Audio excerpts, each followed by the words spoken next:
Yeah, I started out when I moved back from LA from Hollywood, the whole like media background. It was the recession, so I was like, I'll just get a job as a host. And then I noticed that it was a newly opened restaurant, and they didn't have anyone structuring their banquet coordinating. So I jumped on that and instantly was working for them as their corporate trainer. So I was going to help open new restaurants that they were opening in different locations throughout the U.S.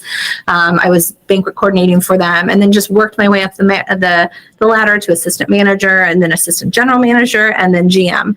And in the process of that, I learned a lot, not just about myself and my management style, but I learned a lot as well as about how important SOPs are, because they offer you that consistency to hold your staff accountable.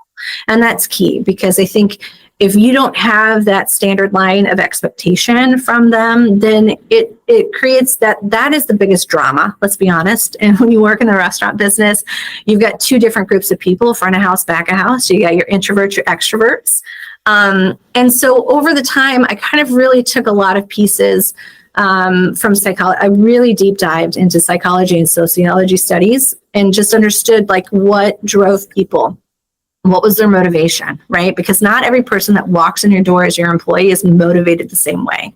And so being able to kind of find that piece and individualize it for them. And when I took over as a GM, I was able to transform a lot of the culture by being able to hold everyone. Most of the time that back of house, like those line cooks, those prep cooks, we don't have the same encounters with them like we do with the front of house staff, right? Front of house staff, we're sitting down and we're talking sales, we're talking, guest experiences.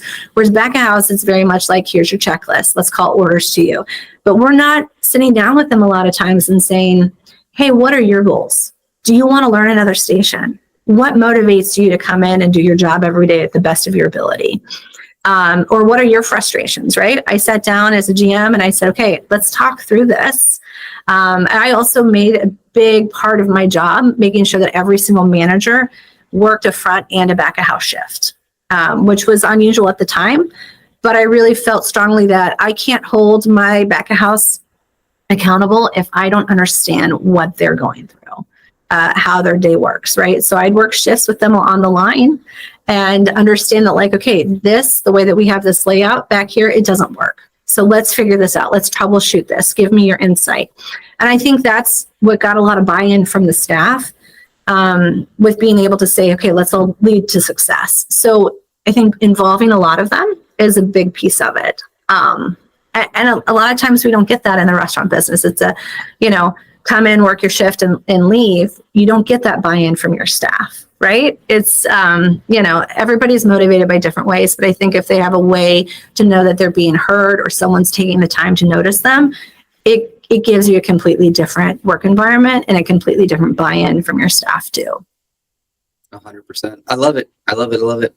Yeah, that accountability especially, like, I think that is such a powerful tool in itself, because training development has to be there. Like, you have to have the standard operating procedures in place, but then you also have to have the performance management, right? Like, you have to make sure that you're holding your team accountable to the standards you set. Otherwise, as soon as you turn around, they're doing whatever they were doing before. Right. And then recruiting, having a full staff, it's really, really hard to be able to focus on the big picture when all you're doing is putting out fires because, this person called out or that person quit again. And, turnover in restaurants is so high. And one of the reasons is that it's, you're not holding everyone accountable. Sometimes you have your stud of a server and you might let them get away with one or two things just because, they're great when they are there. And then you have someone in the back who is just awesome whenever they're there. And then sometimes their attendance isn't great. And then, there's always that, you have to have that equal across the board kind of view. And I think standard operating procedures really, really do that. And having, like, I like to say, when I was in the military, like, you'll always fail to whatever level your structure is. Mm-hmm. The military is filled with people that are just normal people. Like, you would not trust them with a gun in their hands. You wouldn't trust them with absolutely anything. But because everything is so well structured and everyone knows exactly what they're going to do at all hours of the day, it functions. And I think a restaurant is very, very similar to that, in which everyone knows what their function is. And then whenever they don't know what their function is, that's where the issues start to come in. If they're not sure of what they're supposed to do, or they know what they're supposed to do, but they kind of get away with not doing it, that's it. That is where the problems start to come in from. Exactly. And so for things that we did, just to kind of give some other restaurant people, maybe they're like, where do we go? How do we start? I think checklists are so important, right? Like in your checklist for like, here's your opening duties. Here are all the expectations that we have, right? We had every server come in and we check them down the line. Okay. We check their uniform, right? Here, iron shirt. Great. Hey, your shirt's not iron. Great. In the back, I've got wrinkle release. Let's go get you looking nice and clean. They knew that before they started their shift, before they checked in, before they got in their section, we were going to quiz them. And I think having that stop point really kind of made a lot of people, one, mentally prepared, but two, no, I can't just roll into work and go and make my, $200 shift and leave. They knew that, hey, I'm going to walk in, they're going to ask me, and if I don't have it, then I'm going to have to go find my pins. I'm going to have to go find another apron. And so I think accountability is key for anything at any level, professionally and personally, with it. Is key for any success. And I think with that note too, it's not holding them to perfection level, but it's holding them to the level of saying, okay, I see where you're at, because we're all human at the end of the day, right? We are all going to walk through life. We're going to have some hard days, but it's offering them some grace and saying, okay, guess what? Listen, I got a stain remover in the back. I see that your shirt still has ketchup stain from last night. I know you don't wash your shirt. Go in the back and get that cleaned off. Right. So I think it's little things like that you can hold them accountable, but still offer some grace with that accountability, and offer them, don't just scold them for their mistakes, but offer them a way to progress and move forward with it. Because I think that's a big key that misses. We're so willing to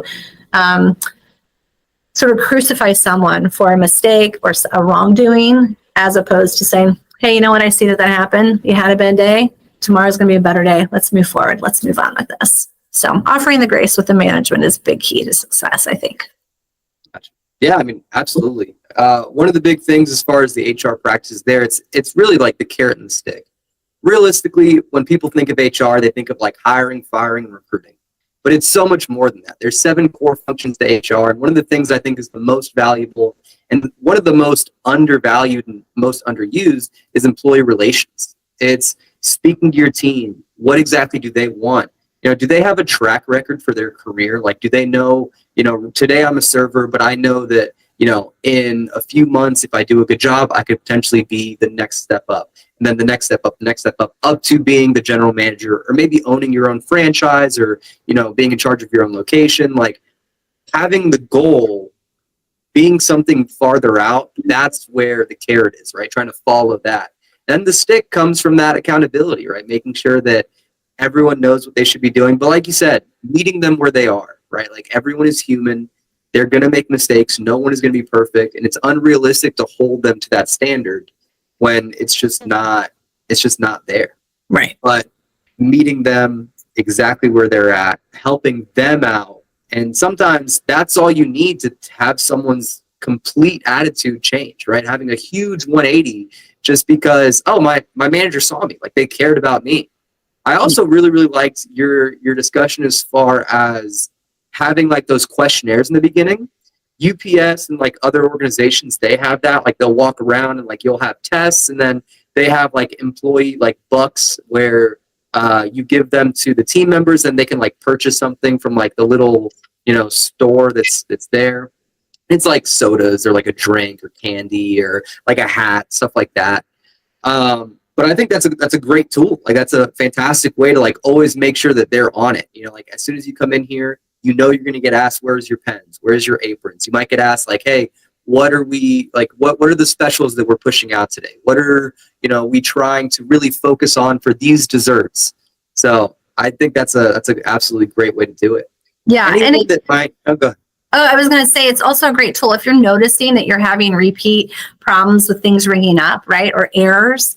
It's a great way to kind of like have that conversation without really having that conversation, because sometimes you can make those blanket statements to whole staff, and then everyone internalizes and makes their own sort of narrative on it. Like, oh, did I do that? But then just say, hey, can you tell me how to bring up, like, I want a chopped salad, add chicken, no, and then see how they do it and be like, here's actually how we want to do it, right? Here's the, like, so it's a training moment within a questionnaire. So it was, I mean, amazing. Describe this dish. So it wasn't, oh, I don't know, let me go ask, or, oh, it's good.